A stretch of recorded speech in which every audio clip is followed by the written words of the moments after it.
শত কোটি টাকা ব্যয়ে কক্সবাজারের পেকুয়ায় নির্মিত বেড়িবাঁধ কাম সড়কটি এখন যেন অবৈধ স্থাপনার জঞ্জাল।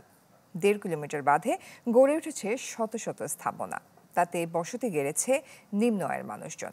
পাশাপাশি পর্যটনের জন্য সম্ভাবনাময় বাঁধটি চলে গেছে শুটকি ব্যবসায়ীদের দখলে, ফলে আশেপাশে দুর্গন্ধে যেন টেকা দেয়। মাত্রই কয়েক বছর আগে কক্সবাজারের পেকুয়ার মগনামা জুড়ে গড়ে তোলা হয়েছে এই বেড়িবাঁধ কাম সড়ক।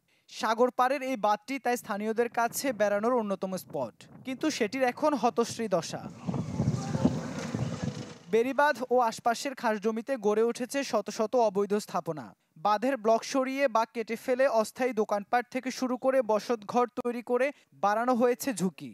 এতে ঢাকা পড়েছে সমুদ্রের সৌন্দর্য, পাশাপাশি নিজেরাও রয়েছে ঝড় জলোচ্ছ্বাসের ঝুঁকিতে। সাগর পাড়ে যারা আছে গরিব দুঃখী মেহনতি মানুষ, কোনো পাহাড় পর্বত যাইতে পারে নাই, কোনো একটি জায়গা নিয়ে যাইতে পারে নাই, তো অসহায় মানুষ কী করবে? ঝুঁকি হলেও থাকতে হবে। ঘূর্ণিঝড় হয়, মনে করেন সেখানে ঠান্ডা আছে, এখানে চলে যায়। এখানে ঘূর্ণিঝড় উল্টোর মাত্র এখানে ভাবছি করেছে। শুধু স্থাপনাই নয়, সড়কটিকে বানানো হয়েছে শুটকি তৈরির উন্মুক্ত প্রান্তর হিসেবে। সাগর থেকে মাছ ধরে এনে অপরিকল্পিতভাবে এই বাঁধে তৈরি করা হচ্ছে শুটকি। ফলে কয়েক কিলোমিটার এলাকার পরিবেশ দুর্গন্ধময় হয়ে ওঠার পাশাপাশি কমছে পর্যটকের আনাগোনাও। আগে সুন্দর ছিল না, এখন রাস্তা পরিবর্তন হলে সুন্দর হয়েছে।